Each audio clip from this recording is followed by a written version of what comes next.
coming through, Dr. Wale. People are so much eager to hear from you. Like Madam Jennifer has said, I know you know Madam Jennifer Karina, very right? well, very well. Yeah, and so many other people that are here tonight, and I'm so humbled to have you tonight.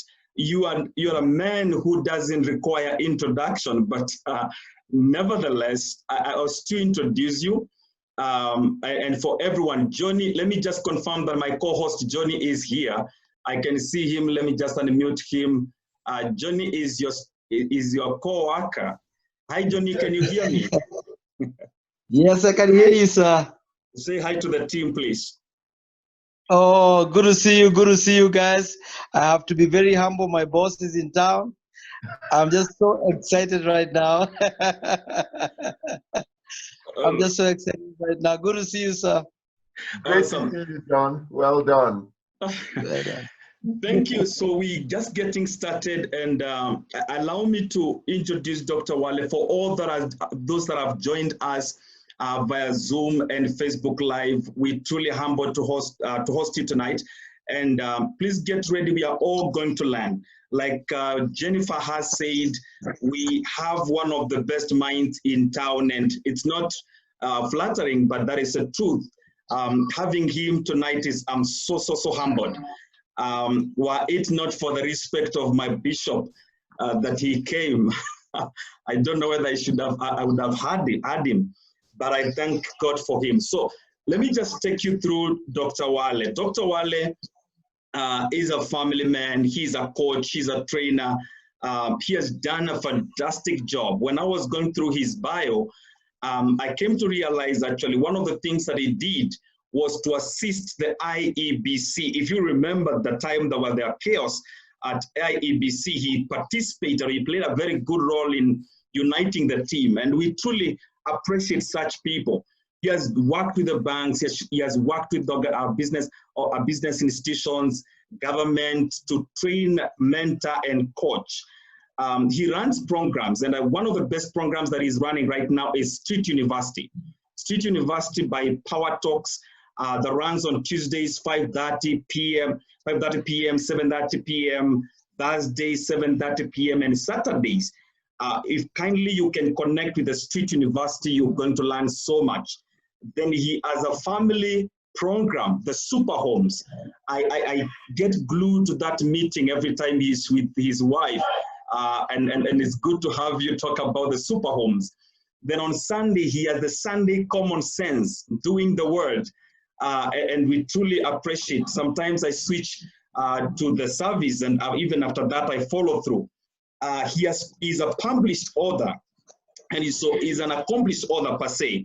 When I talk about being an author, Dr. Wale has not just authored one book. He has done Help My Chocolate is Melting. My best book, Dr. Wale, that's my best book. Help My Chocolate is Melting. And then we have the Beyond Intelligence. I'm just mentioning a few. We have, which other one? I had listed them here. Drive Intentional Living. Drive Intentional Living for Exceptional Leadership. All those are books and many others. So Dr. Wale, we know that all this is wisdom that God has helped you to put together.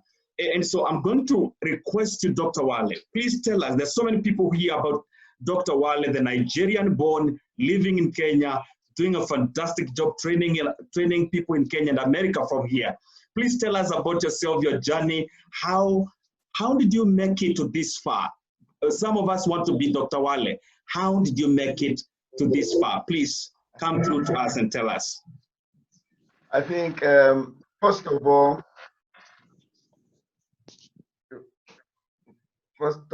it's a privilege. Thank you so much for having me here. I feel so honored. Thank you very much for the opportunity. When you say somebody wants to be Dr. Wale, I think you should think bigger. You know, that is a very small vision. I like to see myself as a passionate African. My purpose in life is to transform Africans' way of thinking, because we are where we are because we've been thinking. And so if we're going to move to another place, we have to think different. Okay. And so that is what drives me. My dream is when I encounter people, there must be a before and after on how they think. Okay. Wow. That is important. And your vision is transforming Africa one mind at a time. That's your vision. So now you've been training Yes, in Kenya. I know your journey. I just don't want to preempt it. But what inspired you to go into training? What inspired you to go into this area of training? Well, my background academically is in demography and social statistics. So all my life, I've been involved with research, with cause and effect. Most people see the effects of things, but I am trained to look for the cause, all right, and then address the cause. My first work experience was in 1989, 1990 at a place called the Institute for Policy and Strategic Studies. So that was the foundation for me. And I think it's just something that has been inside me that I was born to do. I remember as a kid, I was always reading. I mean, then I would read the Financial Times. You have to understand, I was barely 8 years old. I would love to read the Financial Times, Fortune magazine, Forbes. My parents saw that and they began to subscribe to these publications. So I think it's something that has been in me for a while. I have this desire to share knowledge with people and this desire to see people's problems addressed in the most pragmatic and easy to implement way. Okay, wow, that's beautiful, Dr. Wale, and we truly appreciate you because you're doing it, and we are learning so much from you. I want to go straight to a very interesting, season that we are in. And when I was looking at your book, "Help My Chocolate is Melting," I read something, an example that you gave about an emperor who built a chocolate castle during the winter, but forgot to take care of the summer. That is the beginning of the story. And it's very interesting to realize that in the season we are in actually relates with that story. And I want you to tell us about the season we are in and the lessons that you've drawn from COVID-19, having coached so many organizations. When we talked last week, you mentioned about the trainings that you're running throughout the day. What is this season supposed to talk to us about business, entrepreneurship, leadership, ministry, everyone? How is the chocolate melting for us, Dr. Wale? All right, thank you. That book was inspired. I was watching a movie with my daughter, and there was this guy who was asked to build a castle, a big palace with chocolate. Mm-hmm. And he did. When the temperature was cool, the house stood. But once the sun began to shine, then the house melted. And for me, it was an aha moment that a lot of us in leadership, in business, in whatever we're doing, we do things under certain conditions. If conditions change and we do not change, then we will become victims. And I think that is what has happened to a lot of people. The conditions have changed, but they have not changed. And, I was looking at something earlier on today that we should not be fooled that everybody is having a bad time. I was looking, and you just Google, I mean, everybody can do it, and just Google who is hiring right now. I came across a list of companies, some of them in the US, some of them multinationals, and I find it interesting in the US that has the highest rate of COVID-19 deaths and infections in the world. I just give you a few. A company called Instacart is hiring 300,000 contract workers. McDonald's says it wants 260,000 people. Amazon says it's looking for 175,000 people. Albertsons, 50,000 people. FedEx is looking for 35,000 people. Taco Bell is looking for 30,000 people. Pizza Hut is looking for 30,000 permanent people with them. And the list goes on and on and on. Citibank is hiring, looking for 15,000 positions globally. Now, so when we look at that, that should make us think that, wait a minute. Not everybody. Now, a lot of organizations are laying off people, but you see, companies, one of the things we are seeing, a lot of companies that appeared to be strong before the pandemic are now appearing weak. Even nations that the whole world looked to, like the US, as they were strong, they appeared to be strong, are now falling flat on their faces. So I began to research, because that's what I do. I began to research the organizations that have really literally collapsed and the organizations that are soaring. What do they have what do they have in common, or what's the difference between those two? And one defining trait that seemed to run through all those that have made it through in a big way has been their adaptive nature. You know, there's no era in my life where I have seen visually that it's not the strongest of the species that survive, not the most intelligent, but the most adaptive to change. And so you see the flexibility and the belief that, and this is something I have believed for a long time, that the oak tree that bends never gets uprooted by the storm. Now, you find out that when a storm comes, a lot of trees can be uprooted and washed away, but the herbs and the shrubs, they rarely get washed away. Why? It's the size of the tree is not an advantage in the face of a flood.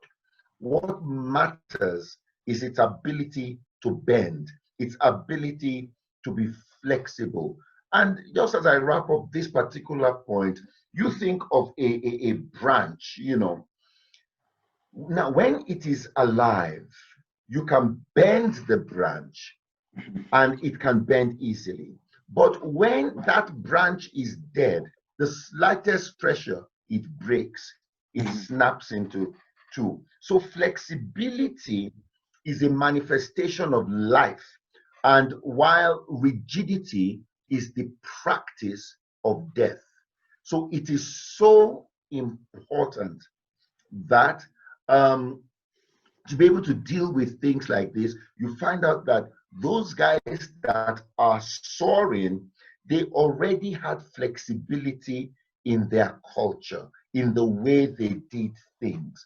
And that's why they did not fall victim. I mean, I have seen companies that I have studied in the last few weeks that have totally changed their business model,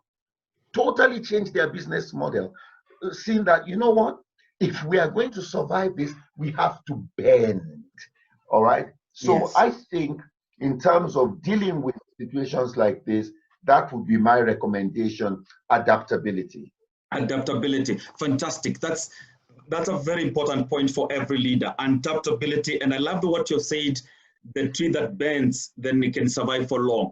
And I can see some people lifting their hands. Please feel free to ask Dr. Wale any question that you have.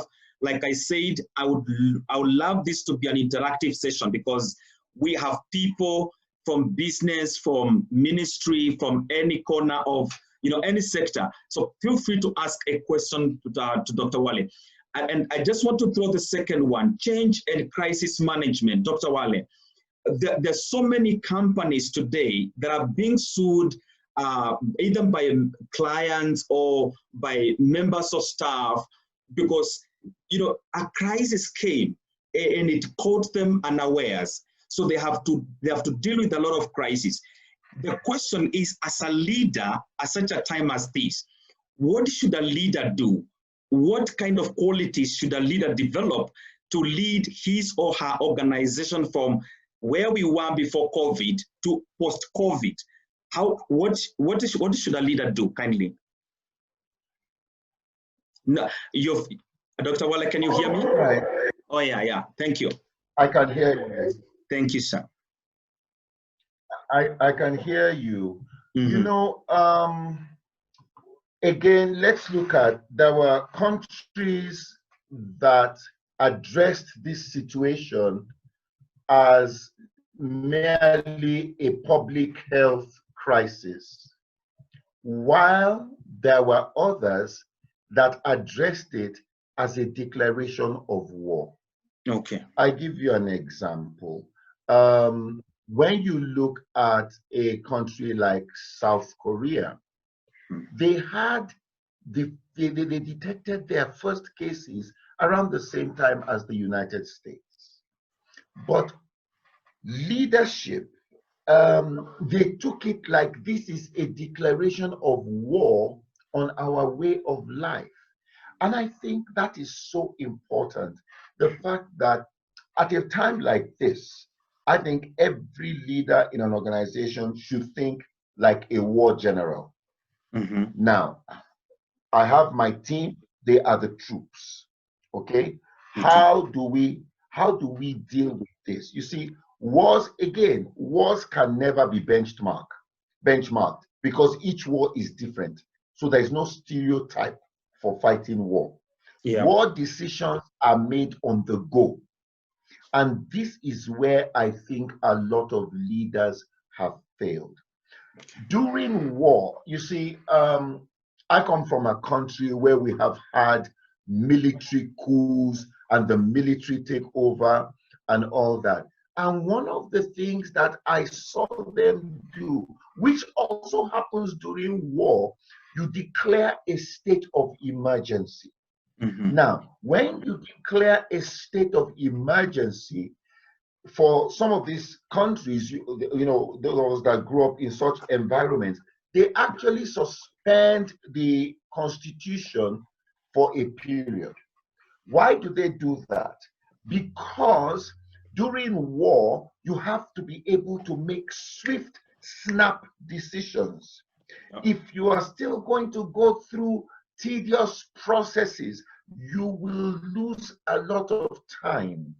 And I think that the big thing that leaders should do at a time like this is position themselves, declare a state of emergency, position themselves. Some of the old processes, that just took forever.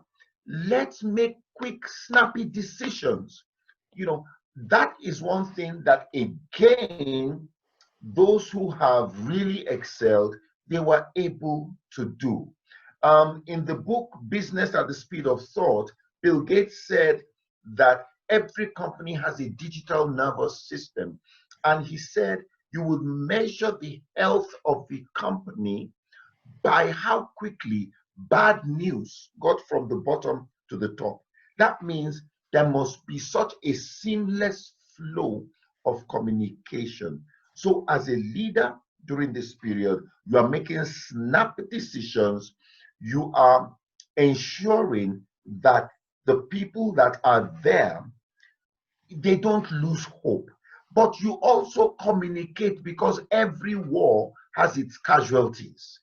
You must also communicate that there will be casualties in this war. We might lose some people to the war, all right? But there is a way you can share bad news in an inspiring way. And these are some of the skills that I think leaders need to develop or need to have implemented. Fantastic. Awesome. Let me get back. This is so powerful, Dr. Wale. I'm telling you, because like you're saying, communication, how do you communicate bad news? And that's a very valid point, because I think some people are waiting to hear COVID-19. I was reading an article somewhere, you know, someone, a manager in a company who said, it's an opportunity for us to lay off, all right? And of course, they have done it. And it's very unfortunate.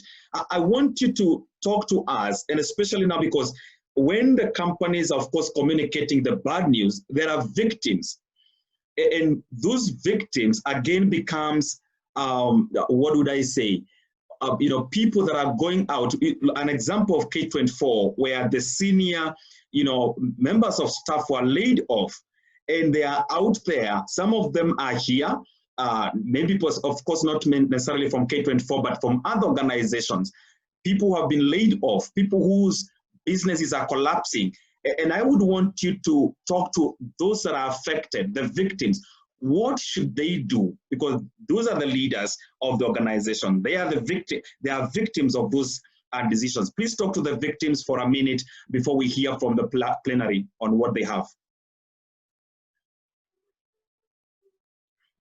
All right, thank you. And for anyone here who has been a victim, my message to them is that it's unfortunate, but you know, like in that book, Help My Chocolate is Melting, one of the things that I push for is that when your chocolate melts, don't throw the melted chocolate away. Learn how to make cocoa, you know, with the melted chocolate. So let's look at the facts of the case very carefully. So now you have been asked to leave. So there is no work right now. But this is the point where you now realize, and this is so important, is that what the world is after is value, not titles. And so you need to have a meeting with yourself and ask yourself, what value can I bring to any table? Okay? You need to articulate your value very, very well. Now, once you have identified, and again, you also must think like a wartime general. You don't have time for long deliberations.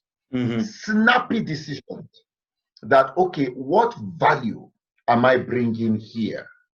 Then once you have identified that, then the next question, who needs my value? So what value do I have? Who needs my value? Then how do I get my value to be seen or appreciated by the person that needs it? You see, if you're able to answer those three questions, I think you will go far. Let me share my personal story. By the time I was coming into Kenya, I had gone through a very bad situation in life. I had lost everything. I owed money everywhere. I had gotten into a deal with a government, one of the state governments in Nigeria, and they refused to pay me because they wanted me to rub their hands. And, you know, one of the things that I have believed so strongly is that anything that I cannot testify about without embellishing, I don't want. I don't want to get my hands involved with that. People have asked me, how could you walk away from so much money? It's simple. I've always said a lot of people cannot say no to corruption or to some things because they have not said yes to something else. When your yes is strong enough, your no will be easy enough. I've said yes to being a great husband to my wife. I've said yes to being a great father to my children.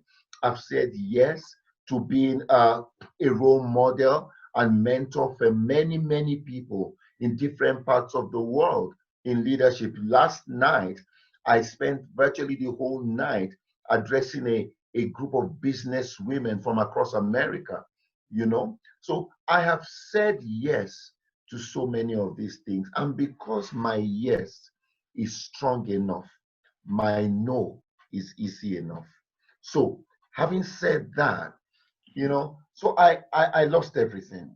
Mm-hmm. And that's when I actually came here to Kenya. Okay. I was staying, a wonderful man in Kilifi, Pastor Shadrach, who he arranged a place for me to stay. And my family was in Nigeria. Now, at this point, I want you to know everybody was better than me. If I had to take a tuk-tuk, my tuk-tuk was 50 shillings. I could not afford the 50 shillings at a go. All right, that's how bad things were. So we go back to those questions I asked. Mm-hmm. What value could I bring? I knew my value is I can help influence the way people think. Okay, so once we have started now, who needs my value? Decision makers need my value. Okay. How do I get my value to the people who need it? Now, those days it was just email. We didn't have social media like we had today. So I would go to a cyber cafe, pay 60 shillings for an hour, and once a week, I write articles, and I began to send them to the few people that I knew. And they began to forward and forward and forward. Eventually, one of my emails landed in the email box of a man that God used for me in this country, Mr. Samson Osero. He was then principal of the Human Resource College. So Okay. Mr. Osero got that email. Apparently, he liked it. Now, you have to understand, I'm talking about, you know, the value, who Yes. needs my value, and how do I get my value out there? Mm-hmm. So I was just sending out these emails. He saw this email, he loved it. Not long after, he became the executive director of IHRM. His very, very first conference that he was going to host, he invited me to come and speak. Now, please, I'm a trainer. And who do I need to know in the organization? HR. Now, he exposed me to all these people. Then next thing, after that, Mr. Osero told me, he said, look, I can't hire you, but what I will do for you is this.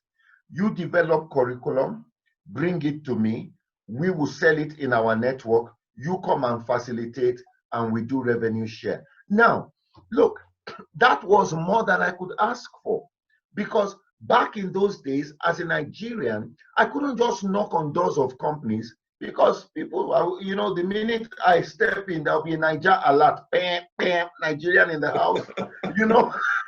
Yes. You know, that's the way things were then. But because of this, things just opened up for me. Then again, because I started, you know, with those emails, one day somebody called me and said, would you like to write for the newspaper? I thought it was a joke, you know. I thought he was kidding. Yes. Next thing I knew, they said, send 2 articles. I sent 2 articles. The rest is history. I was given a column.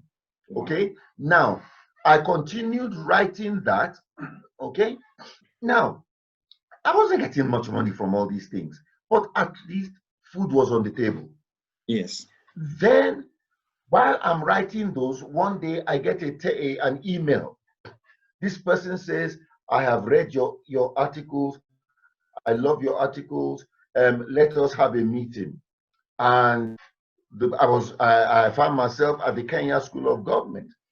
Then the Director General of the Kenya School of Government, and these are people that have helped my journey. Professor Margaret Kobia, she was the Director General. And she said she's been reading my articles and she loves them. They have a strategic leadership development program. It's for the highest level of leaders that I should come, the things I'm writing about, I come and talk to them about it. And that's how I found myself facilitating there. The rest is history.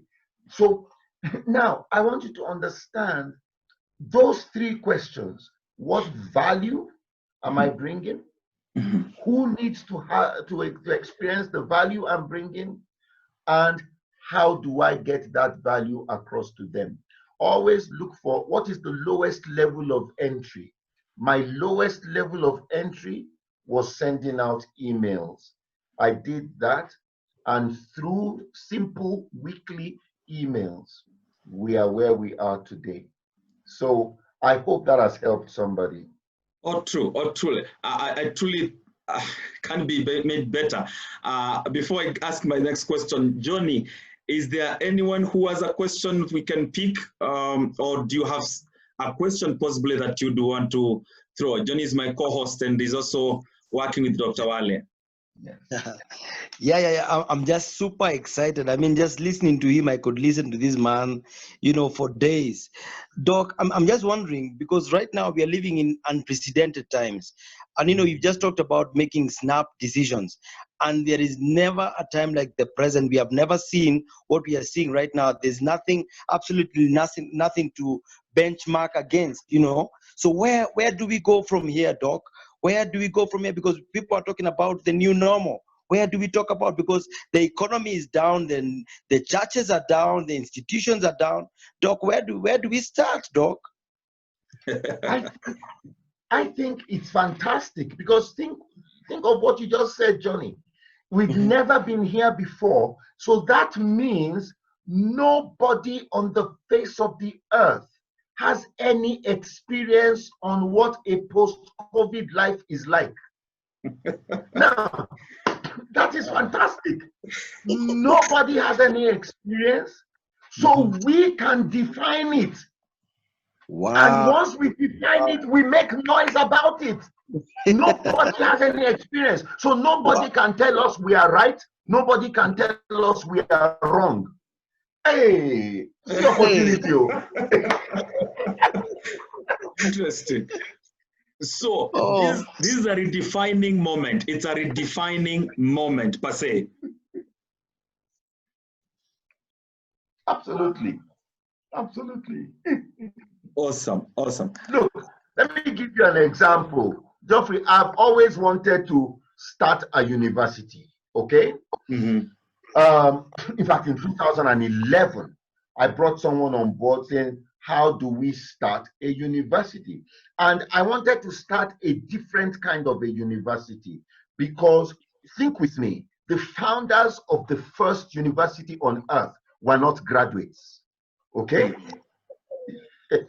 So yeah, interesting. Okay? That is because if they were starting, they were not graduates. Now that means some people decided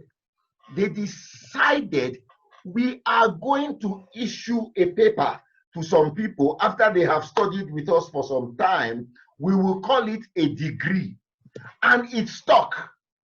You understand? It stuck. Everybody began to do that. Now, if they were not graduates, that means their lecturers were not graduates. All right? So, what was the model? It was more of an apprenticeship model, where people who have excelled, people who have thrived, are able to pass their skills on. It is like what Jesus did with his disciples.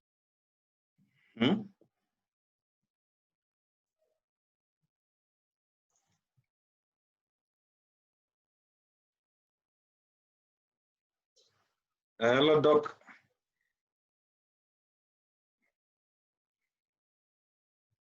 I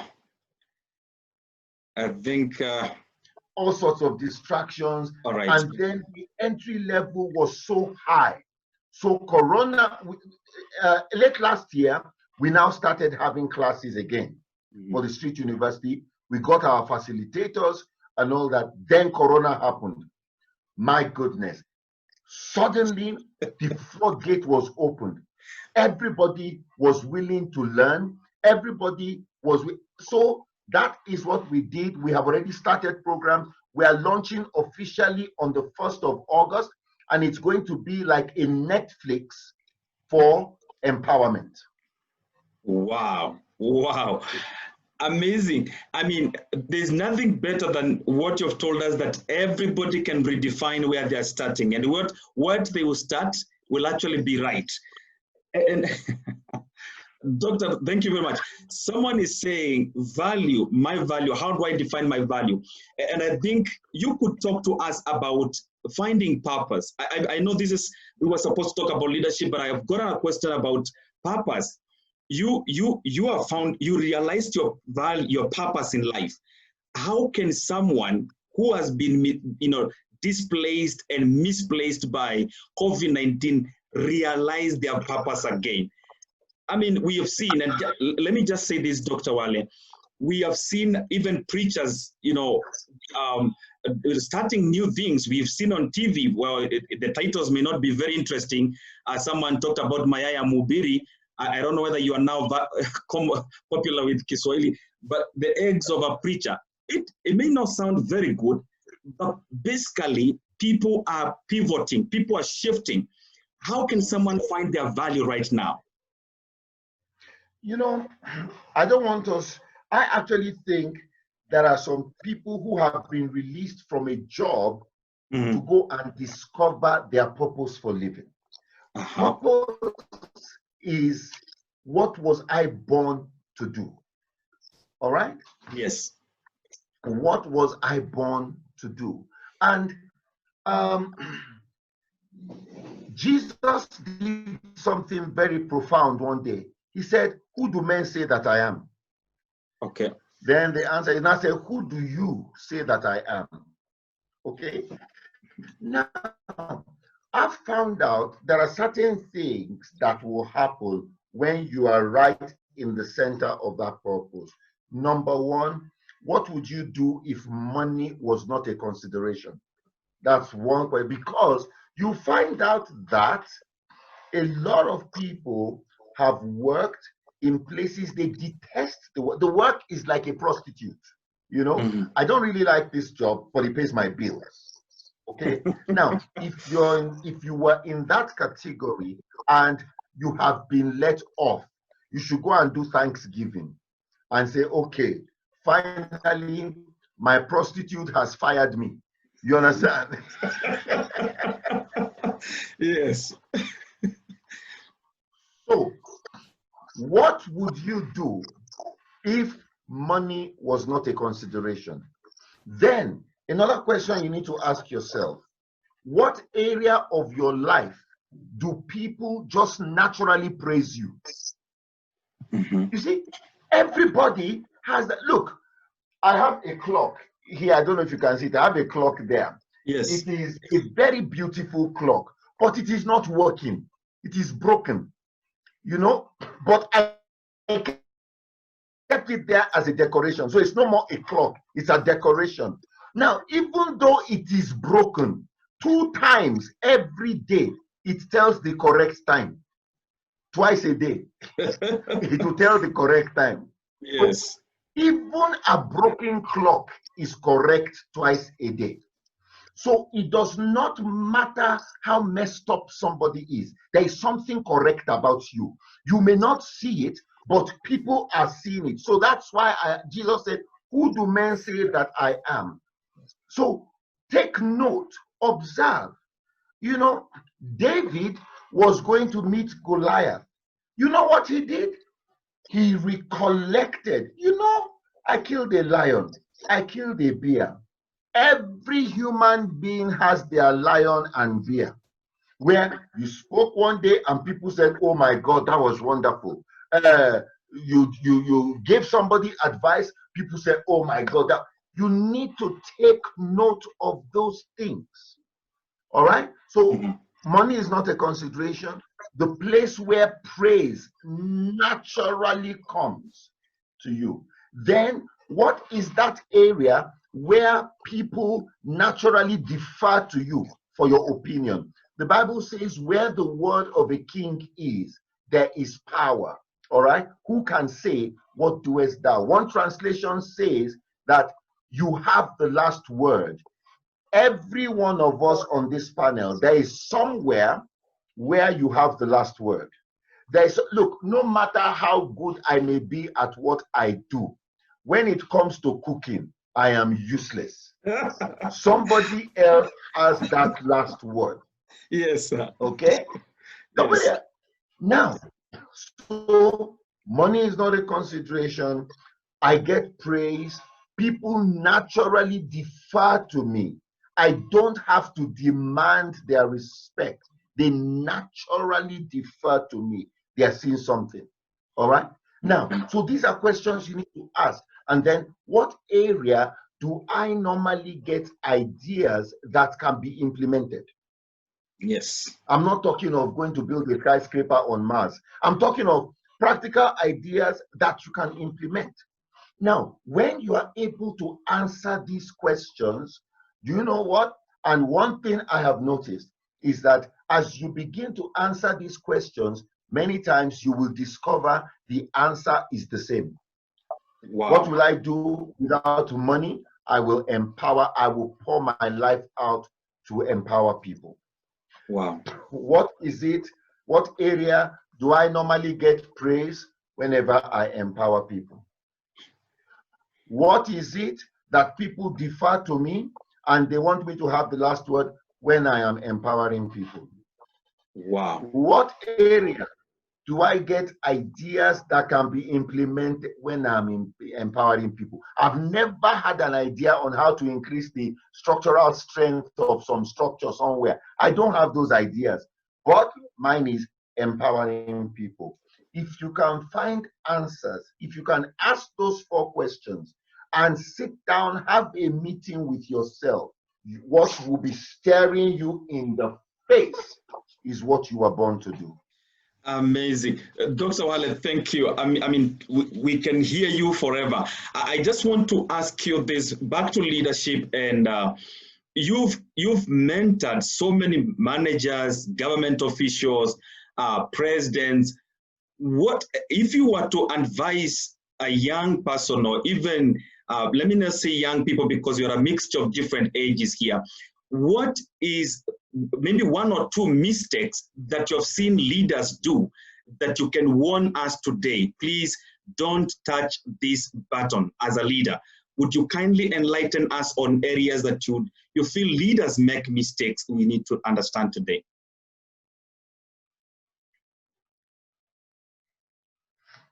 One of the big mistakes I think a lot of people make is confusing intelligence for relevance. The fact that you are intelligent does not mean you are relevant. And relevance is when it comes from the word to resonate. Okay?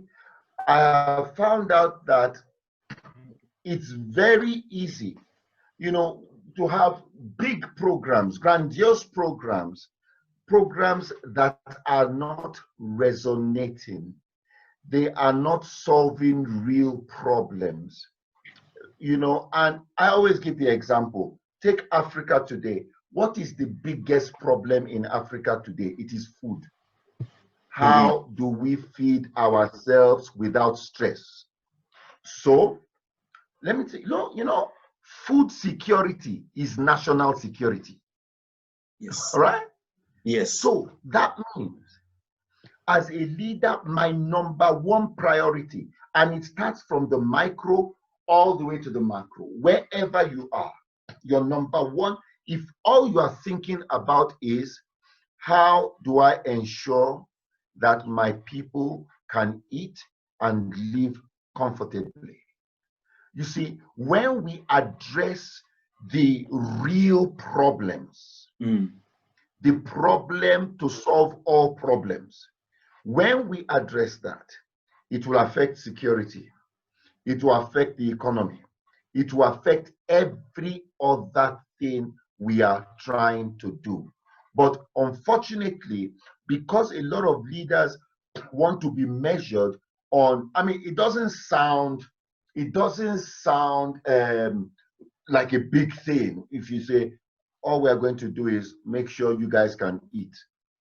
Instead, we come with massive programs that we think, are the solutions, but they're not the solutions. And then I would tell leaders, beware of assumptions, especially straight line. I call them straight line assumptions. Straight line assumptions always are defined by all things being equal. And the reality is all things are rarely equal. Wow. That's interesting.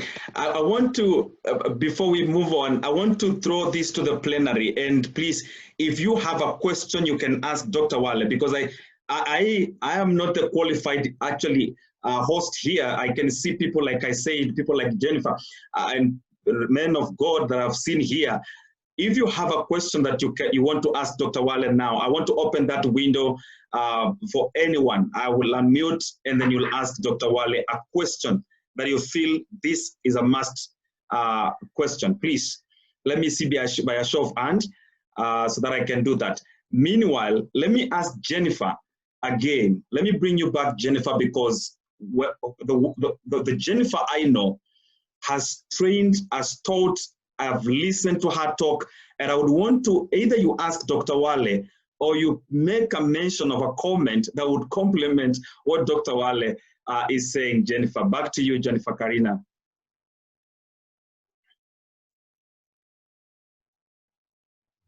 Hi, Jennifer, can you hear me?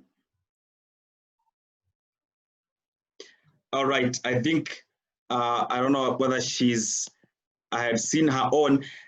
Johnny, do we have someone who has lifted their hand? I'm trying to moderate at the same time. Or I'll ask people that I know can ask a question. Let me pick a man of God from Mombasa, Mr. Francis, Reverend Francis from Mombasa. I want to hear at least two people from different sectors ask a question. Reverend Francis, can you hear me from Mombasa? Yes, sir. Yes, please come through.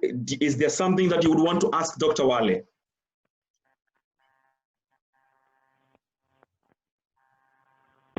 Maybe on relating on matters, matters on spirituality. Maybe to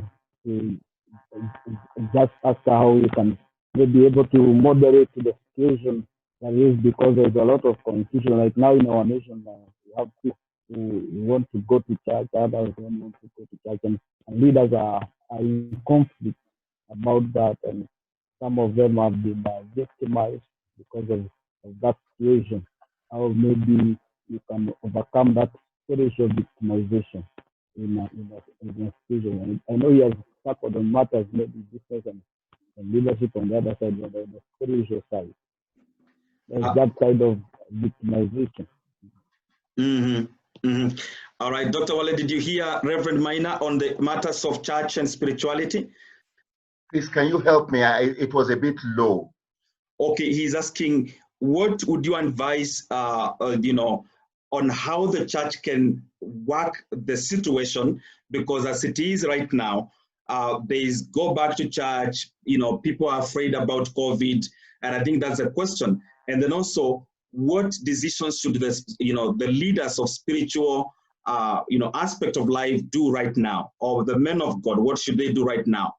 I think as you answer that, I will get another person from the business sector.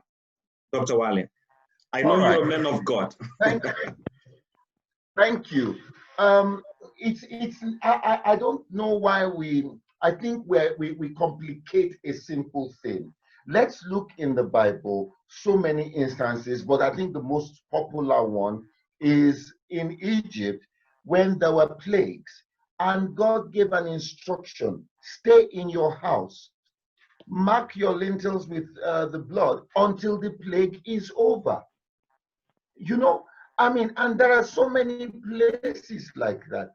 I think we should put the love for the people before any other thing. That as a leader, I remember when I talked about the general, as a leader, my job is to protect my people. Okay, I've seen preachers go and say, well, we are people of faith. You know, not everybody is at the same level of faith. You may be a person of faith, and you have some generals of faith in your midst. Congratulations. But when you now insist everybody comes, you know, what happens to those people who are not at your level of faith? I think we should be more considerate. My not going to an assembly, and you need to remember that even in the early church, in Acts of the Apostles, the first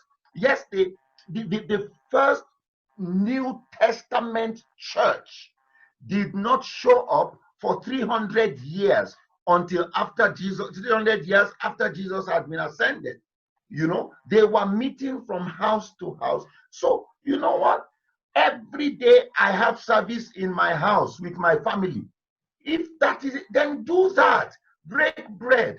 But let your love for the people supersede every other thing. If you love God, love his people and protect his people. Fantastic. Thank you. Thank you, Dr. Wale. I want to go to the institutions, learning institutions.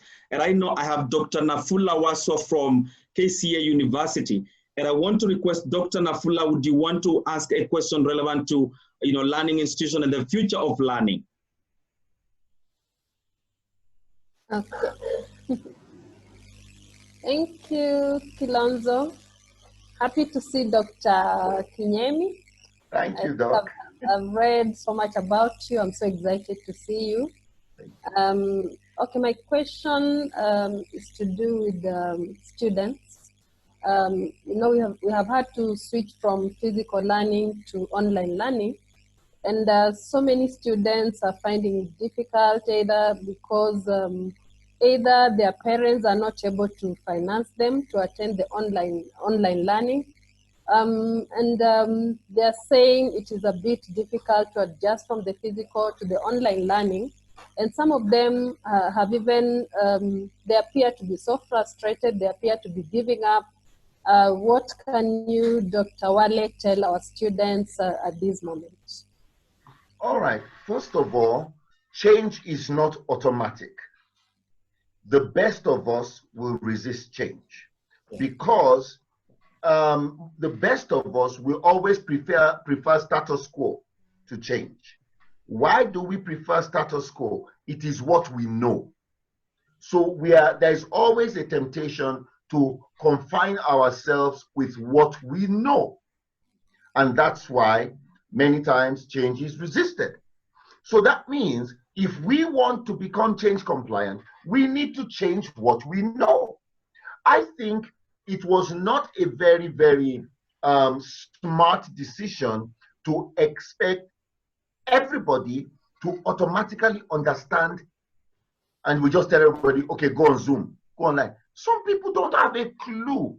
So the first thing we should have done was get people, even psychologists, get them involved to break in the process and share with people, okay, now we are going to go online.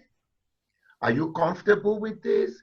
Blah, blah, blah, and help them to understand what it will be like.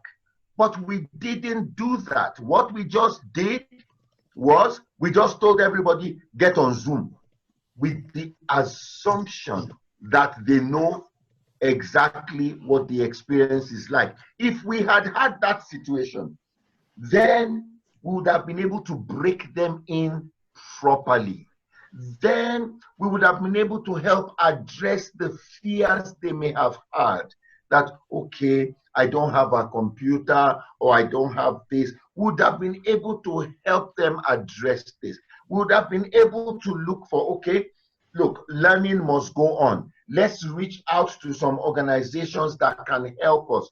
Even if it is reaching out to telecoms companies, okay, please, can you help us with a special package for bundles or whatever, all right? But just throwing the students into the deep end, without preparation, I think it was not fair on those students. All right, that's awesome. Before we go to the final question, someone is asking about transitioning, Dr. Wale, about transitioning from one generation to another. And of course, it was a very short question on Facebook. I don't know what you would say about us transitioning from one generation to another in terms of leadership, and what you'd advise. Are we seeing a transition? The age that was before COVID and the age that will be after COVID, is there a transition of leadership? You know, I've always felt like we should not confuse maturity with the age of the calendar, or date of birth. Mm-hmm. You know, I think what is more important is the processing power and the adaptability of our minds. Okay, so right. You have just heard we have students who are not able to adapt easily to this. Yet, we have people in their 70s and 80s that I know who have been able to adapt to it. You know, so we should not confuse that. However, that being said, one of the things that is so important, there's a company I was looking at. It's called Hoshniroikan. It's a Japanese hotel that has been in existence since the year 718 AD. All right? 718 AD. Then there is the Antinori family in Italy. They make wine, and they have been in existence since the year 1385 or something like that. Now, you need to understand, these guys survived First World War, Second World War, all the world wars before that, Spanish flu, the plague, everything that has come before that, they survived. Why? Because it is so important. The highest point of success is succession. And I think it is something that we should, as Africans, begin to look seriously at. Because when you look at, I mean, think of a company in existence since 718, continuously. How many companies do you know that are African companies that have been in existence since 1900? You know, so those are some of the things we need to ask ourselves. Okay. Fantastic. I had Paul Duo, who had lifted his hand. I can't trace him. Paul, if you can hear me, get ready before we close. We are almost done. But Johnny has a question. Johnny, please ask Dr. Wale that question. Doc, I was wondering, I can't let you go before you tell us what's on your mind, sir. You know, I know you as a serious strategist, and I'm just wondering, what's the next big thing? You know, look at something that you can give us, that we can tell you. What's the next big thing in business? I'm sure you know something to tell us. All right. And Why Dr. should I tell you when I'm doing it? Dr. Wale, even with what Johnny has asked, I would want to add on that. I have listened to you talk about sectors that are dying completely and sectors that are rising. And you mentioned that when you were starting. Kindly, would you want to, in a few minutes, tell us which sectors do you think are going to be completely affected and going to die? And maybe if there is something they can do to keep going, and which ones do you think are going to rise and people can focus on right now? Wonderful. All right, I think anything to do with, I was reading something, and it was talking about business sectors that are thriving right now. So let me give you the facts first before I give an opinion. The facts on the ground: pharmaceuticals and healthcare are doing very well. consumer goods, you know, grocery stores around the world have been doing very, very well. People are stocking up, you know, buying food, toilet rolls and things like that. E-commerce is doing very well and will do even better. Home entertainment and social media platforms, those are areas that will do very, very, very well. And so, so when you ask, those are areas, I think, from where I see it, I feel that information is going to be at the top of the post-COVID ladder. Information. You see, because everybody is coming out, or everybody will be coming out. Like I said, nobody has any experience in a post-COVID world. So anybody that can position themselves as having answers will do very, very well.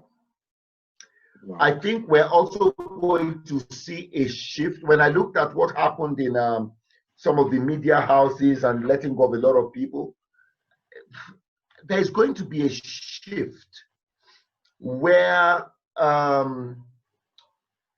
TV, as we know it, is going to shift. More people, and it's already happening, are going to be watching more of what we're doing now, more of personalized videos. You know, I mean, we put out on Wale Akinyemi resource page, we put out some videos, you know, super homes and all that, and some of them you're having there was one we had 140,000 viewers. Wow. You know, on the average, on a bad day, we have 20,000 viewers. All right. And then interactions and all that. So I think there's a shift into personalized content. Okay. And that's an opportunity for everybody right now, because you no longer have to be NTV to get your voice out there. You no longer need to know somebody at KTN or K24. No. If you strategize it properly, you can develop your stuff, put your stuff out there, but just again, information, learn the dynamics, learn about algorithms, learn about the policies of different social media things. A lot of people don't know, if you put an ad on Facebook and there's a lot of words on it, it will not move as fast as if you have just a picture. If you put an ad on Facebook and your letters cover more than 20% of the surface area of your ad, it's not going to move fast. You know, so you need to learn. There are guidelines. People need to learn all these things. But I think information and personalized content, I think there's a great opportunity there for anybody at all. Wow, amazing. Thank you very much, Dr. Wale. We are almost time. We have just like 2-3 minutes to close. Once again, it's amazing to always listen to you talk. Please, from your heart, I want to release what you have in mind for the people. What would you tell us as your parting shot that we'll live to remember Dr. Wale with? Number one, Wale will always be in your face. So I will always remind you of myself. I'm not going anywhere. You know? Yeah.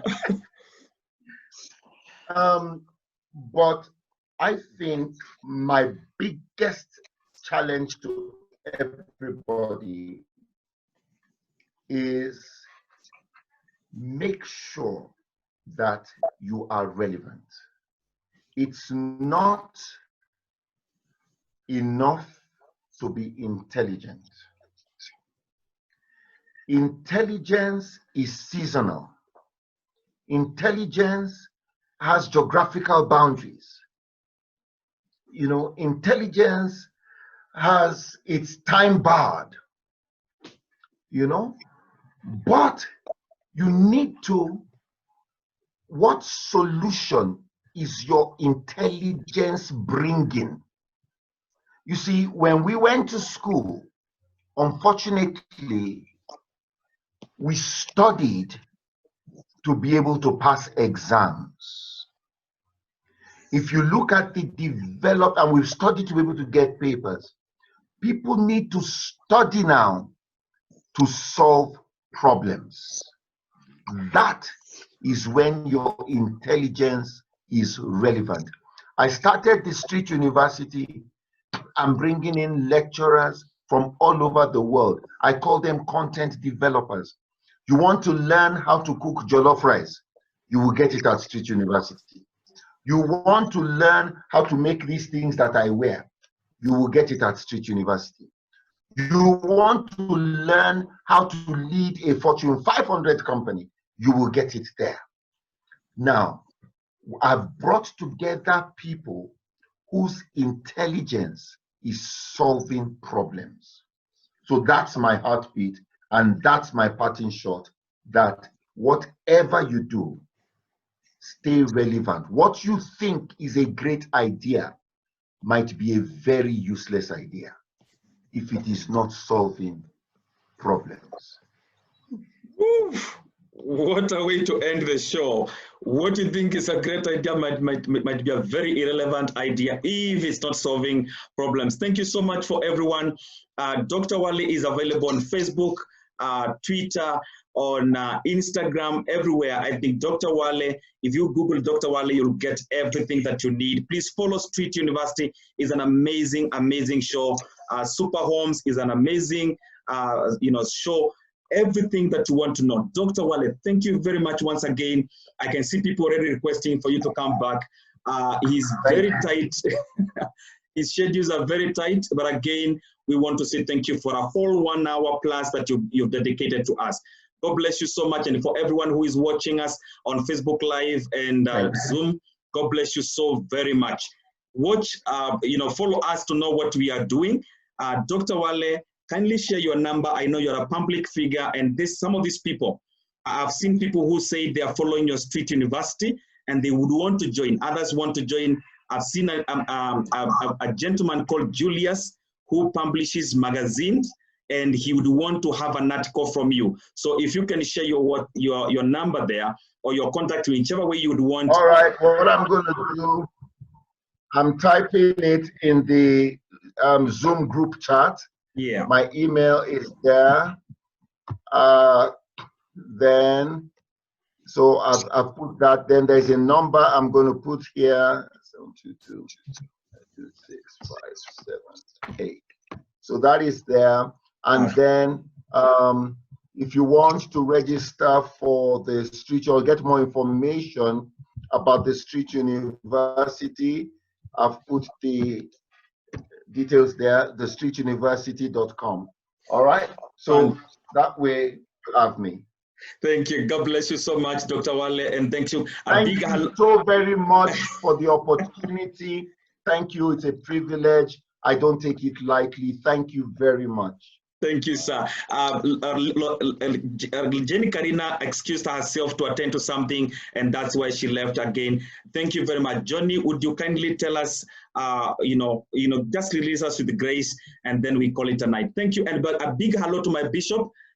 He knew that we are here with you, and he said a big hello. Thank you. Thank you, Johnny. Johnny, can you hear me? Yes, I can hear you. I'm just amazed. Thank you so much to the great Doc. Doc, I'm just so amazed that you came through, and we are just so happy to have you. You're more like a father, like a mentor to me. I'm just so happy that you came through. Thank you so much, sir. Thank God. It was amazing having you.